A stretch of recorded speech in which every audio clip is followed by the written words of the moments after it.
আসসালামু আলাইকুম রহমতুল্লাহ। Welcome to bright future teaching YouTube channel. সুপ্রিয় শিক্ষার্থীরা, স্বাগতম আপনাদেরকে ফ্রি স্পোকেন ইংলিশের আজকে ডে 11 ক্লাসে।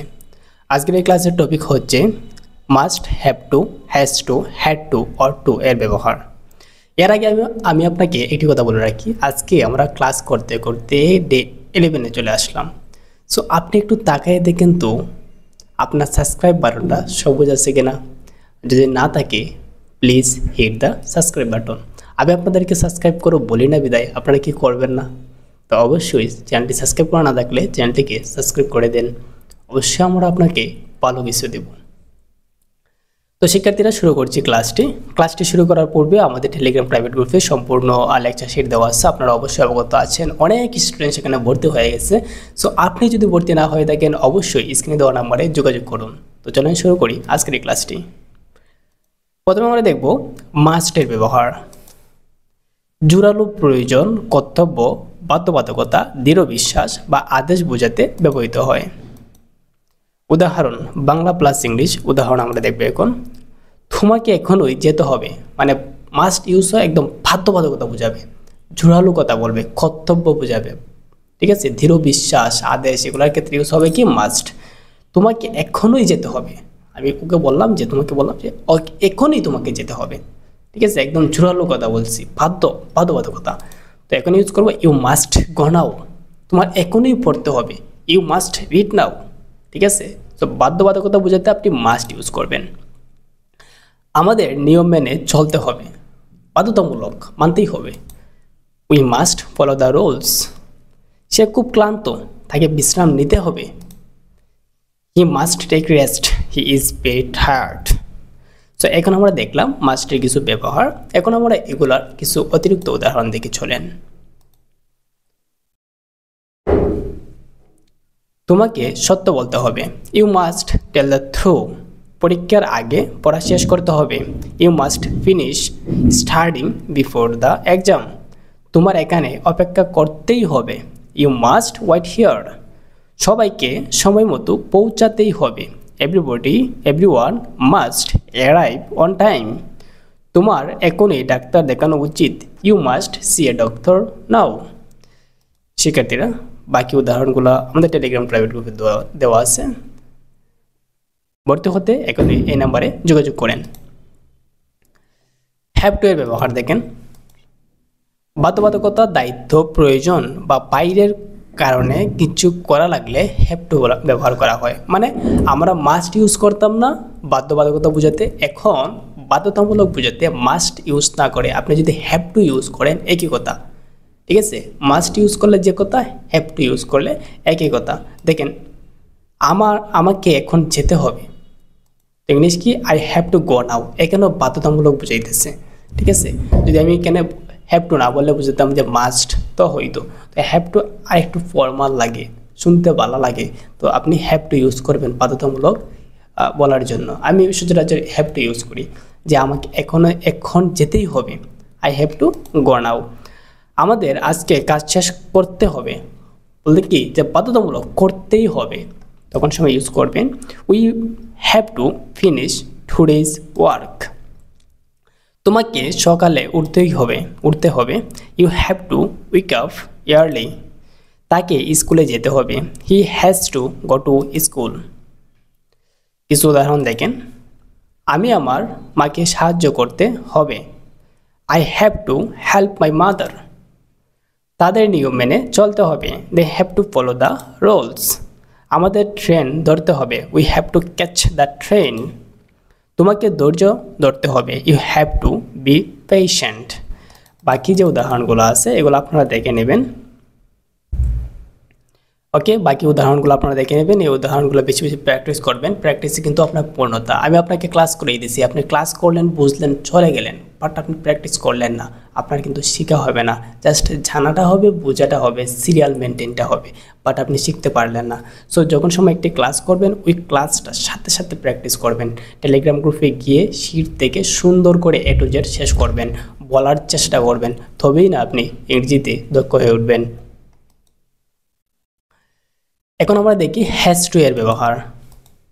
হ্যাভ টু এর মতোই বাধ্যবাধকতা বোঝাতে তবে একবচন হি সি ইট কোনো নামের সাথে হ্যাজ টু ইউজ হয়। তো হ্যাভ টু ইউজ করছি কোন ক্ষেত্রে, যেমন ধরেন আমরা ফার্স্ট পার্সনের ক্ষেত্রে, সেকেন্ড পার্সনের ক্ষেত্রে, থার্ড পার্সন প্লুরালের ক্ষেত্রে ইউজ হবে কি হ্যাভ টু ইউজ হবে। আর হ্যাজ টু ইউজ হবে থার্ড পার্সন সিঙ্গুলার নাম্বার। পার্সনের ক্লাসে আমি আপনাদেরকে বুঝাইছিলাম পার্সন কি। থার্ড পার্সন সিঙ্গুলার নাম্বারের ক্ষেত্রে হ্যাজ টু ইউজ হবে। তো থার্ড পার্সন সিঙ্গুলার নাম্বার কোনগুলা, যেমন হি সে ইট, কারোর নাম, কোনো কিছুর নাম, কোনো ব্যক্তির নাম, জিনিসের নাম, এগুলা। তো এখন দেখেন এই ক্ষেত্রে হ্যাজ টু ব্যবহৃত হয়। উদাহরণ দেখি, তাকে এখনই যেতে হবে, হি হ্যাজ টু গো নাও। ওকে সময় মতো স্কুলে যেতে হয়, he has to go to school on time. রাজুকে ওর কাজ শেষ করতে হয়, Raju has to finish his work. আমার বোনকে বাসন মাজতে হয়, my sister has to wash the dishes. তো আমরা কিছু অতিরিক্ত উদাহরণ দেখি। তাকে নিয়ম মানতে হবে, he has to obey the rules. মেয়েটিকে একা আসতে হয়, the girl has to come alone. বাবাকে অফিসে যেতে হয়, father has to go to the office. মাকে রান্না করতে হয়, মাদার হ্যাজ টু কুক। বাকি উদাহরণগুলো আপনারা দেখবেন, আপনারা পড়বেন, নিজে নিজে প্র্যাকটিস করবেন। এখন আমরা দেখছি পরবর্তী আইটেম, হ্যাড টু এর ব্যবহার। অতীতে কোনো কাজ বাধ্যতামূলকভাবে করতে হয়েছিল বোঝাতে হ্যাড টু ইউজ করা হয়। আমরা হ্যাভ টু ইউজ করছি বর্তমানে কোনো কাজ করার ক্ষেত্রে। আমরা যদি অতীতে কোনো কাজ বাধ্যতামূলক করতেই হয়েছিল এমন বোঝায়, তখন সময় ইউজ করব হ্যাড টু। কিছু এক্সাম্পল দেখলে আমরা বুঝতে পারবো। এটি হ্যাভ টু হ্যাজ টু এর অতীত রূপ। সো আমরা বুঝতে পারলাম। উদাহরণ দেখেন, আমাকে হেঁটে স্কুলে যেতে হয়েছিল। অতীতে যেতে হয়েছিল। বর্তমানে যদি বলতাম যে আমাকে স্কুলে হেঁটে যাইতে হয়, তখন সময় হ্যাভ টু ইউজ করবেন, ঠিক আছে। তো যেহেতু অতীত বলছে, তখন সময় আমরা হ্যাড টু ইউজ করব। I had to walk to school. আমাকে স্কুলে হেঁটে যেতে হয়েছিল। তাকে খুব কষ্ট করে পড়তে হয়েছিল, he had to study very hard. আমাদের সেই রাতেই ফিরে আসতে হয়েছিল, we had to return that night. তো শিক্ষার্থীরা আমরা দেখলাম হ্যাড টু এর ব্যবহার, কিছু উদাহরণ। এখন আমরা দেখব কিছু অতিরিক্ত উদাহরণ। রানীকে কাজে যেতে হয়েছিল, রিনাকে কাজে যেতে হয়েছিল, Rina had to go to work. মাকে দেরি করে অফিসে যেতে হয়েছিল, বাবাকে দেরি করে অফিসে যেতে হয়েছিল, father had to go to the office late. তারা পরীক্ষার জন্য রাত জেগে পড়তে হয়েছিল, they had to study up late for the exam. আমাকে পুরো ঘর পরিষ্কার করতে হয়েছিল, I had to clean the entire room. বাকি উদাহরণগুলো আপনারা দেখে নেবেন এবং এই উদাহরণগুলো বেশি বেশি অনুশীলন করবেন। এখন আমরা দেখব অট টু এর ব্যবহার। নৈতিক কর্তব্য, উপদেশ, যুক্তিসঙ্গত বা প্রত্যাশিত কিছু বোঝাতে অট টু ব্যবহৃত হয়। এটি অনেকটা শুডের মতো, তবে কিছুটা বেশি নৈতিকতা অনুভব বোঝায়। বলতে কি যে আমরা অট টু অর্থ কিন্তু উচিত, মূল কথা কি অট টু অর্থ কি উচিত, শুড অর্থ যেমন উচিত, অট টু অর্থ কি উচিত। এই কারণে লাস্টে বলা আছে যে এটি অনেকটা শুডের মতো, তবে কিছুটা নৈতিকতা অনুভব বোঝায়। ওকে, মানে কিছুটা ফর্মাল বোঝায়, নৈতিকতা বোঝায়। এখন আমরা দেখি যে আমাদের বড়দের সম্মান করা উচিত, we ought to respect our elders. এখানে যদি আপনি বলতেন যে শুড, তবে কিন্তু সেন্টেন্সটা হইতো।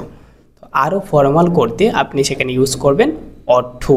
অট টু অর্থ কি উচিত, we ought to respect our elders. আমাদের বড়দের সম্মান করা উচিত। তোমার সত্য কথা বলা উচিত, you ought to have told the true. ওদের সময় মতো পৌঁছানো উচিত, they ought to arrive on time. তো আমরা কি বুঝলাম যে অট টু অর্থ হইল কি উচিত, শুড অর্থ উচিত, অট টু অর্থ উচিত। তো আপনারা বেশি বেশি অট টু ইউজ করার চেষ্টা করবেন। এখন আমরা কিছু অতিরিক্ত উদাহরণ দেখে নিই। আমাদের নিয়ম অনুসরণ করা উচিত, we ought to follow the rules. তার এমন ব্যবহার করা উচিত হয়নি, they ought to they ought not to have behaved like that. তোমার আরও আন্তরিক হওয়া উচিত। You ought to be more sincere. আমাদের প্রাকৃতিক সম্পদ রক্ষা করা উচিত। We ought to protect natural resources. আমি মনে করি ওকে ক্ষমা করা উচিত। I think she ought to be forgiven. শিক্ষার্থীরা বাকি উদাহরণগুলো আপনারা প্র্যাকটিস করবেন, বেশি বেশি বলার চেষ্টা করবেন। বারে বারে বলতেছি বেশি বেশি বলার চেষ্টা করবেন। আমি আপনাকে দিক নির্দেশনা দিয়ে যাইতেছি, একদম এ টু জেড বোঝাই যাইতেছি। শেখার দায়িত্বটা কিন্তু আপনারই। আমি একদম আপনার কাছে, মুখের কাছে নিয়ে দিলাম। এখন যদি আপনি গাইতে না পারেন আমি কী করবো বলেন তো? ঠিক আছে, আমার ইনস্ট্রাকশনটা মানেন। যদি আপনি ইংরেজিতে কথা না বলতে পারেন আপনি আমাকে ফোন দিয়ে বলবেন যে ভাইয়া মানছিলাম পারি নাই। ঠিক আছে, অবশ্যই আপনি ইংরেজিতে কথা বলতে পারবেন। This is my personal number, আপনি আমাকে এই নাম্বারে ফোন দিয়ে বলতে পারেন। ঠিক আছে, অধিকাংশ সময় এটা আমি ধরবো, যে ফোন দিলে পরে অধিকাংশ সময় আমি ফোনটা ধরবো। ওকে, যদি ফ্রি থাকি আর কি। ওকে, এই ছিল আমাদের আজকের ক্লাস। দেখা হচ্ছে আপনার সঙ্গে পরবর্তী আরেকটি ক্লাসে। এর আগ পর্যন্ত ভালো থাকবেন, সুস্থ থাকবেন। চ্যানেলটা সাবস্ক্রাইব করা না থাকলে অবশ্যই সাবস্ক্রাইব করে দিবেন। আসসালামু আলাইকুম।